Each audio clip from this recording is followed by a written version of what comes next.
Hello everyone. In previous lecture, we will discuss about the most important MCQs of physiology जो कि हमने cover किए थे excretory system से या फिर आसान भाषा में कहूँ तो रीनल सिस्टम या फिर किडनी से।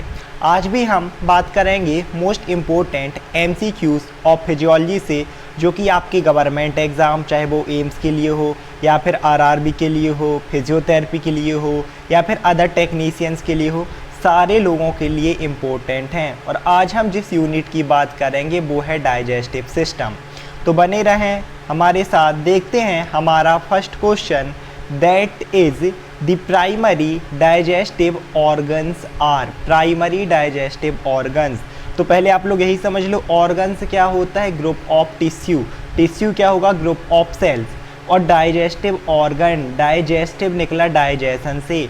डाइजेशन क्या होती है, एक ऐसी प्रोसेस जो कि कॉम्प्लेक्स फूड प्रोडक्ट को, कॉम्प्लेक्स फूड प्रोडक्ट्स क्या जो हम खाना खाते हैं, मान लो कार्बोहाइड्रेट हो गया, कोई भी प्रोडक्ट हो गया, फैट हो गया, उसको सिंपल प्रोडक्ट में कन्वर्ट करना। क्योंकि भाई इतनी बड़ी आप रोटी खाते हो वो ऐसे एब्जॉर्ब तो होगी नहीं, वो छोटे छोटे टुकड़ों में बढ़ती है सिंपल प्रोडक्ट में, ताकि क्या हो हमारी पूरी बॉडी में ब्लड के थ्रू बह सके या फिर आप बोल सको ट्रांसपोर्ट हो सके हर एक सेल तक, और वो सेल को दे सके आपकी प्रोडक्शन ऑफ एनर्जी।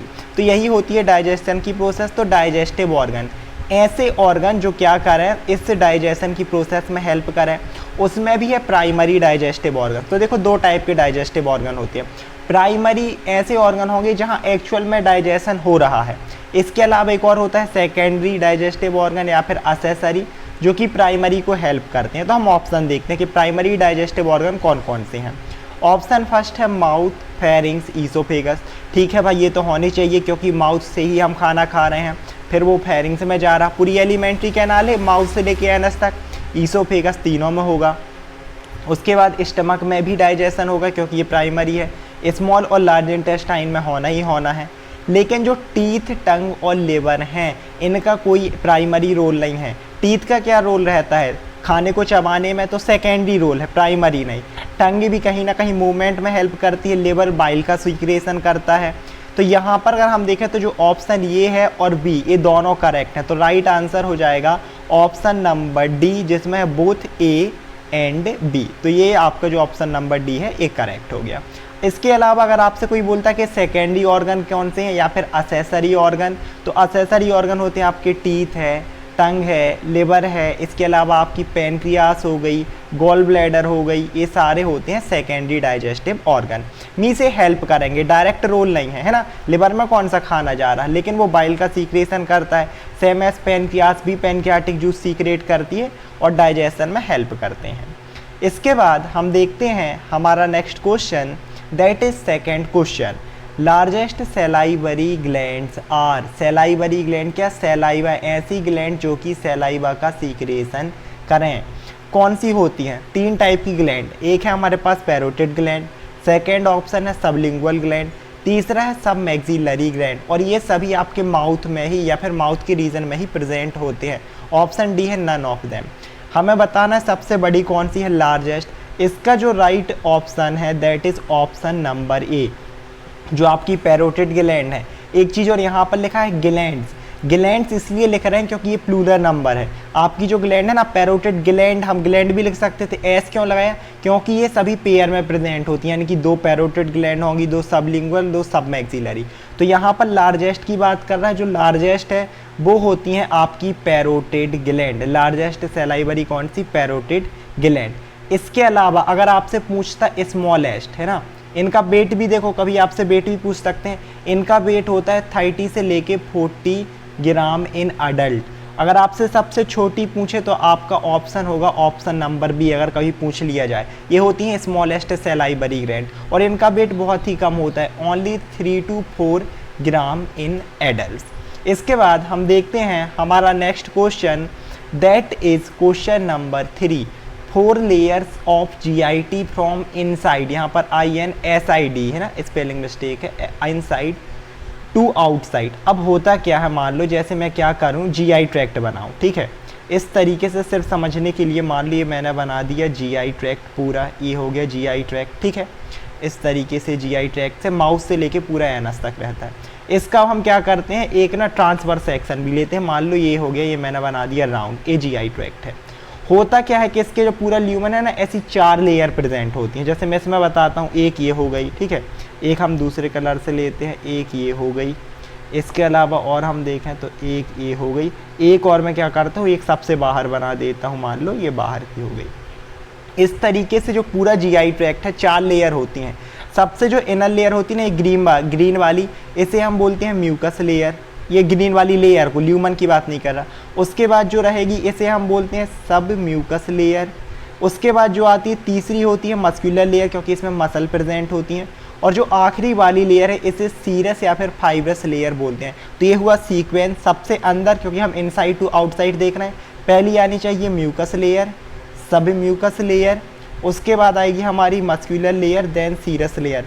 तो यहाँ पर ऑप्शन, एक बार हम फिर से इसको लिख लेते हैं, इसको रब करके। सबसे पहले मैंने क्या बताया कि म्यूकस लेयर आएगी अंदर से बाहर, सब म्यूकस लेयर आएगी, मस्कुलर लेयर आएगी, और आखिरी में सीरस या फिर फाइब्रस लेयर।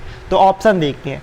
पहला ऑप्शन में सीरस लेयर, तो ये तो वैसे ही गलत हो गया, सीरस सबसे आउटर है। ये देखो ऑपोजिट हो गया, सीरस, मस्कुलर, सब मस्कुलर, उसके बाद म्यूकस लेयर। तो अगर आउटसाइड से इनसाइड पूछता तो आपका ऑप्शन नंबर ए करेक्ट होता, लेकिन यहाँ इनसाइड टू आउटसाइड पूछा। दूसरा ऑप्शन मैंने सबसे पहले सब म्यूकस दिया, तो वैसे ये गलत हो गया, क्योंकि पहले म्यूकस आना, ये भी गलत। तीसरा ऑप्शन आप देखोगे तो म्यूकस पहले है, ठीक है, सब म्यूकस दूसरे में करेक्ट। तीसरा हमारे पास है म्यूकस मस्कुलर, वो भी करेक्ट, और चौथा सीरस, वो भी करेक्ट। तो option number C is a right answer, ये हमारा हो जाएगा राइट आंसर। इसके बाद आगे देखते हैं हमारा fourth question, that is the intrinsic nerve supply to GI tract originated from. देखो अब इंट्रिंसिक नर्व सप्लाई होता क्या है कि जो आपका जीआई ट्रैक्ट है ना, इसमें 2 नर्व की सप्लाई होती हैं। एक इंट्रिंसिक मतलब खुद जीआई ट्रैक्ट के अंदर से, और एक बाहर वाली। तो बाहर वाली सिंपल सी बात है, आपका वही सेंट्रल नर्वस सिस्टम या पेरिफेरल नर्वस सिस्टम। हम देखें तो ऑटोनॉमिक नर्वस सिस्टम है ना, मेनली पेरिफेरल में, सिंपैथेटिक, पैरासिम्पैथेटिक वो रहेगा। लेकिन इंट्रिंसिक खुद की जीआई ट्रैक्ट की एक सप्लाई होती है, वही हमें बताना है कि कहाँ से ओरिजिनेट होती है। Central nervous system, peripheral nervous system, एंट्रिक nervous system, और ऑप्शन डी है नन ऑफ देम। तो भाई सेंट्रल नर्वस सिस्टम नहीं करता है ना। पेरिफेरल का मैंने बता दिया, पेरिफेरल की एक्सट्रिंसिक रहती है, जिसमें आपका सिंपैथेटिक और पैरासिम्पैथेटिक आता है। यहाँ पर जो इंट्रिंसिक नर्व सप्लाई है जीआई ट्रैक्ट के लिए, वो ओरिजिनेट होती है एंट्रिक नर्वस सिस्टम से। और दैट इज़ द रीज़न कि ये जो एंट्रिक नर्वस सिस्टम है, यही रीज़न है कि जनरली क्या होता है, जब भी आपका सिंपैथेटिक एक्टिवेट होता है तो सारी एक्टिविटी इंक्रीज़ होती है, बीपी इंक्रीज़ होगा, हार्ट रेट इंक्रीज़ होगी, रेस्पिरेटरी सब चीज़ इंक्रीज़ होगी, लेकिन आपका जो डाइजेशन है वो डिक्रीज़ होता है। ऐसी पैरासिम्पैथेटिक में ये सब डिक्रीज़ होंगे, लेकिन डाइजेशन इंक्रीज़ होगा। रीज़न यही है कि जीआईटी का खुद की एक इंट्रिंसिक सप्लाई है, जो कि एंट्रिक नर्वस सिस्टम रहता है। इसमें बहुत सारे प्लेक्सेस हैं, आपका माइंट्रिक नर्व प्लेक्सिस, मीजनर, हम डिटेल में नहीं जाएंगे।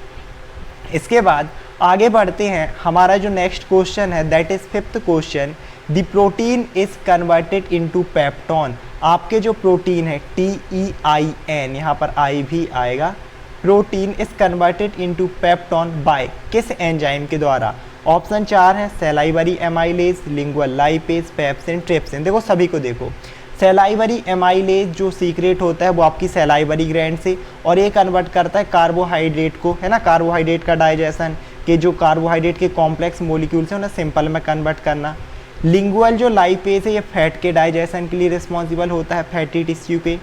इसके बाद जो आपका ट्रिप्सिन है, ये पैनक्रियास से सीक्रेट होता है, और ये हम देखें तो ये क्या करता है, ये पेप्टोन को पेप्टाइड में कन्वर्ट करता है। तो यहाँ पर हमसे पूछा गया है प्रोटीन को पेप्टोन में, है ना, प्रोटीन को जो पेप्टोन में कन्वर्ट करता है दैट इज़ पेप्सिन। ये सीक्रेट होता है स्टमक से, है ना, पेप्सिनोजन के फॉर्म में सीक्रेट होता है, फिर स्टमक में जाता है, हाइड्रोक्लोरिक से मिलेगा, पेप्सिन बनेगा, और यही आपके प्रोटीन को, जो आप प्रोटीन खाते हो ना, उन्हें करता है पेप्टोन में कन्वर्ट। और फिर ये जो पेप्टोन है, ये ट्रिप्सिन इस पेप्टोन को कन्वर्ट कर देता है पेप्टाइड्स में और भी छोटे मॉलिक्यूल्स में, ताकि हमारी बॉडी में एनर्जी का प्रोडक्शन हो सके।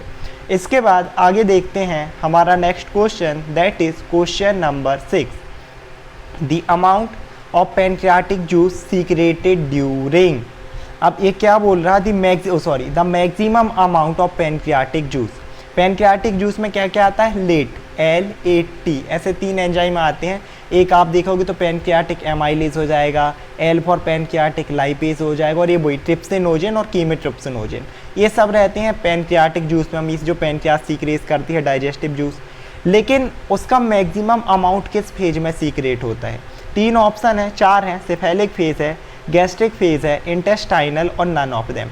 सेफेलिक जो क्या होता है ना, पर्टिकुलरली सेफेलॉन, ये जो बड़े आपके हेड से रिलेटेड है, मतलब जब खाना आपके माउथ में है वो वाला फेज, उस टाइम पैनक्रियाटिक जूस कितना सीक्रेट होगा। दूसरा गैस्ट्रिक फेज, मतलब जब खाना आपके स्टमक में उस टाइम कितना हो रहा। और लास्ट में इंटेस्टाइनल फेज। तो अगर हम इसमें देखें तो आपका जो सेफेलिक फेज है इसमें भी कम ही सीक्रेशन होता है ना, लगभग 10%। जो गैस्ट्रिक फेज है उसमें भी पैनक्रियाटिक जूस कम ही सीक्रेट होता है, यहाँ पर भी 10 to 20%, दोनों में ऐसा ही है। जो मैक्सिमम अमाउंट है वो सीक्रेट होता है इंटेस्टाइनल फेज में। कौन सा जूस, पैनक्रियाटिक जूस की अगर आप बात करो तो। इसके अलावा अगर आपसे आ जाए कि HCl जूस या फिर गैस्ट्रिक जूस, तो वो कम मैक्सिमम अमाउंट उसका सीक्रेट होता है ड्यूरिंग गैस्ट्रिक फेज में, उस लगभग 60%। अगर HCl की हम बात करें गैस्ट्रिक जूस की, और पैनक्रियाटिक जूस की, तो जो मैक्सिमम अमाउंट है वो कब सीक्रेट होगा, ड्यूरिंग इंटेस्टाइनल फेज, यानी कि जब आपका फूड इंटेस्टाइन में पहुंच जाएगा तब पैनक्रियास बहुत सारा जूस सीक्रेट करेगी, ताकि डाइजेशन, जो आपकी डाइजेशन की प्रोसेस है उसमें हेल्प हो सके। इसके बाद हम देखते हैं हमारा next question, that is question number 7। बहुत ही IMP क्वेश्चन है और सब ने ये 11-12 से पढ़ते आ रहे होंगे। The pigment which provide yellow colour to stool, particularly अगर हम जनरल भाषा में बात करें तो जो मल होता है ना, ह्यूमन मल है ना, लोकल लैंग्वेज में बोलते हैं पॉटी, तो उसका कलर आप देखना येलोइश होता है। स्टूल की जगह फीसिस भी आ सकता है ना, फीसिस, तो वो येलो कलरिश क्यों होता है ना, आपने देखो कि येलो कलर, उसके लिए हमें देखना कौन सा पिगमेंट है जो उसे येलो कलर प्रोवाइड कर रहा। 4 ऑप्शन है, biliverdin, haemoglobin, myoglobin, bilirubin. Biliverdin देखो क्या होता है, बिलीवर्डिन जो आपका बाइल होता है ना उसे ग्रीनिश कलर देता है, तो ये ऑप्शन गलत हो गया। हीमोग्लोबिन हम देखें तो ब्लड को रेड कलर प्रोवाइड करता है, ट्रांसपोर्ट प्रोटीन, ऑप्शन गलत। मायोग्लोबिन होता है मसल प्रोटीन, मसल में हेल्प करता है, ये भी ऑप्शन गलत। बचा बिलिरुबिन, यही ऐसा पिगमेंट है जो स्टूल को लाइट येलोइश कलर प्रोवाइड करता है। और आपकी बॉडी में बिलिरुबिन सिर्फ इतना ही बनना चाहिए, कब बनता है, जब आपकी RBC डिस्ट्रॉय होती हैं, उनके डिस्ट्रक्शन में से बनता है बिलिरुबिन। ये इतना ही बनना चाहिए कि सिर्फ स्टूल को येलोइश कलर प्रोवाइड करे। लेकिन अगर किसी को क्या हो जाए, बहुत ज़्यादा RBC डिस्ट्रॉय होने लगे, या आपने सुना होगा जॉन्डिस की कंडीशन, जब इस बिलिरुबिन का नॉर्मल लेवल क्या होता है 0.5 मिलीग्राम पर डेसीलीटर, जब इससे ज़्यादा हो जाए, मान लो 1.5 मिलीग्राम पर डेसीलीटर है, इससे ज़्यादा, तब जो कंडीशन होती है वो कहलाती है जॉन्डिस। जिसमें क्या होता है, जॉन्डिस में इंसान की स्किन का कलर, आइज़ का कलर पूरा पीला होने लगता है, यूरिन भी पीली होने लगती है। इसके बाद आगे देखते हैं हमारा next question, question number 8, the maximum absorption of food take place. जो हम खाना खाते हैं उसका सबसे ज़्यादा एब्जॉर्प्शन कहाँ होता है।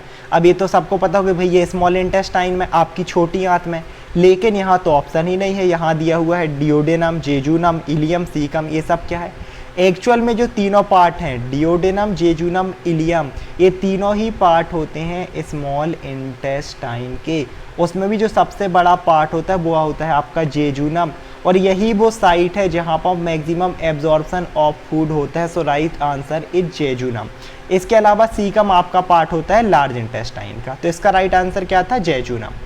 इसके बाद हम देखते हैं question number 9, the maximum absorption of water take place. अभी हमने देखा फूड का एब्जॉर्प्शन वो हुआ स्मॉल इंटेस्टाइन में, उसमें भी जेजुनम में। बहुत ही इंपॉर्टेंट क्वेश्चन है, अच्छे से पढ़िएगा और नोट्स आप लोग प्रिपेयर करिएगा, सिर्फ इन 10 क्वेश्चन की नहीं। मैं हर में आपको चारों ऑप्शन एक्सप्लेन करता हूँ और भी एडिशनल चीज़ें देता हूँ, तो आप ये 40 नोट्स हर लेक्चर के बनाएंगे, तब कहीं जाके आपकी आगे चल के प्रिपरेशन हो पाएगी।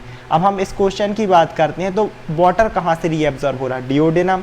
इसके अलावा हम देखें तो कोलोन, जेजुनम, देखो डिओडेनम और जेजुनम स्मॉल इंटेस्टाइन का पाइप, भाई वहाँ से फूड एब्जॉर्ब हो रहा है, इन दोनों को गलत कर दो, जेजुनम को छोड़ दो, जेजुनम के बाद डिओडेनम को भी आप छोड़ दो, क्योंकि यहाँ से हो रहा फूड का एब्जॉर्प्शन। अब बचता है आपके पास स्टमक और कोलोन। भाई स्टमक में हाइड्रोक्लोरिक एसिड सीक्रेट होता है, वहाँ पे भी डाइजेशन ही होना है, अभी तो फूड का डाइजेशन प्रॉपर नहीं हुआ, ये भी नहीं। राइट आंसर हो जाएगा कोलोन। कोलोन को एक चीज़ और बोला जाता है, that is large intestine, Hindi में कहूँ तो बड़ी आंत। और सबसे ज़्यादा वाटर का एब्जॉर्प्शन, क्योंकि फूड तो स्मॉल इंटेस्टाइन में हो गया, बचा वाटर, वो जो पूरा एब्जॉर्प्शन है यहीं पर होता है। इसके बाद हम देखते हैं हमारा last question, not the least, that is the center of deglutition is present. Deglutition क्या होता है? डीग्लूटीसन को आप बोल सकते हो स्वेलोइंग, मतलब जो आप खाने को निगलते हो उसका सेंटर कहाँ प्रेजेंट है। बोलोगे भैया सेंटर क्या, हम तो खुद से निगलते हैं। ठीक है भैया, आप खुद से निकलते हो, लेकिन डीग्लूटीसन की होती है 3 स्टेज। पहली स्टेज होती है ओरल स्टेज, ठीक है, ये वॉलेंट्री होती है, मतलब हमारे कंट्रोल में। इसमें खाना जाता है आपकी फूड से माउथ से फेरेंक्स तक, ठीक है, इसे आप कंट्रोल करते हो। सेकेंड स्टेज होती है फेरेंजियल स्टेज, जिसमें फूड जो होता है वो आपके फेरिंग्स से जाता है ईसोफेगस में। अब आप बताओ, एक बार आप निगलते हो, क्या आप फूड को कंट्रोल कर सकते हो कि भाई रुक जा यहाँ जा, इसे ना। और आप ये सोचो ना कि खाना आपके पेट में ही क्यों जाता है, लंग्स में क्यों नहीं जाता। ये सब कंट्रोल होता है आपके ब्रेन में, एक सेंटर होता है वो कंट्रोल करता है। तीसरी स्टेज होती है ईसोफेजियल, जिसमें जो फूड है वो ईसोफेगस से स्टमक में जाता है। तो अब बताओ, आप कंट्रोल करते हो? क्या आप बोलते हो कि भाई तो यहाँ से ये स्टमक में जा? नहीं, ये सब खुद ब खुद कंट्रोल होता है, मतलब ये एक रिफ्लेक्स प्रोसेस है। रिफ्लेक्स प्रोसेस क्या होती हैं? जो खुद ब खुद होती हैं, जिन्हें हम कंट्रोल नहीं करते। तो इसी का हमें सेंटर बताना है कि कौन कंट्रोल करता है। मेन तो भाई ब्रेन ही करेगा, लेकिन ब्रेन के अंदर कौन करेगा? तो there are 4 options, cerebrum, cerebellum, medulla और पॉन्स। देखो सेरिब्रम का बहुत ज़्यादा रोल होता है ब्रेन में, बहुत सारे फंक्शनल एरिया हैं, लेकिन डीग्लूटेशन का नहीं है। सेरिबेलम मेनली बैलेंस के लिए रिस्पॉन्सिबल होता है, आपका पोस्चर हो गया। पॉन्स को हम देखें तो पॉन्स का भी रेस्पिरेशन में काफ़ी हेल्प रहती है। मेन जो सेंटर है वो होता है मेडुला ऑब्लंगाटा, जो आपका डीग्लूटीसन का सेंटर है वो प्रेजेंट होता है मेडुला ऑब्लंगाटा में। इसके साथ साथ इसमें आपका रेस्पिरेटरी सेंटर, और हम देखें तो कार्डियोवैस्कुलर सेंटर या फिर वोमिटिंग सेंटर भी यहीं पर प्रेजेंट होता है। तो ये बहुत ही इंपॉर्टेंट क्वेश्चन थे हमारे डाइजेस्टिव सिस्टम से। आई होप आप लोगों को लेक्चर समझ में आया होगा। प्लीज़ जो भी मैं सीरीज़ अपलोड कर रहा हूँ कॉन्टीन्यूसली इनके प्रॉपर नोट्स बना के रखें। आप चाहें तो इसकी स्क्रीनशॉट लेके PDF भी बना सकते हैं, ताकि आपको ये चीज़ें जानने में आसानी रहेगी। तो ये बहुत सारे देखने के लिए सिर्फ 10 है, लेकिन लगभग 40 से 50 क्वेश्चन मैं कवर करा देता हूँ। तो thank you so much everyone for watching. If you really understood this video, अगर आपकी वीडियो समझ में आया, आपको इससे कुछ सीखने मिला, तो प्लीज़ लाइक करें ताकि वैसे और भी वीडियो बने। साथ ही साथ अपने दोस्तों को शेयर करें ताकि वो भी प्रिपेयर कर सकें, क्योंकि अकेले से बढ़ना अच्छा होता है कि हम साथ में आगे बढ़ें। एंड प्लीज़ सब्सक्राइब, ताकि जितना आप सब्सक्राइब करेंगे मैं उतने ही ज़्यादा वीडियो आप लोग के लिए अपलोड कर सकूँगा। So thank you so much everyone. सभी को नमस्ते, नमस्कार, सत श्री अकाल, आदाब, सलाम। मिलते हैं फिर हम किसी एक नए वीडियो के साथ। जब तक के लिए bye bye. Thank you so much everyone.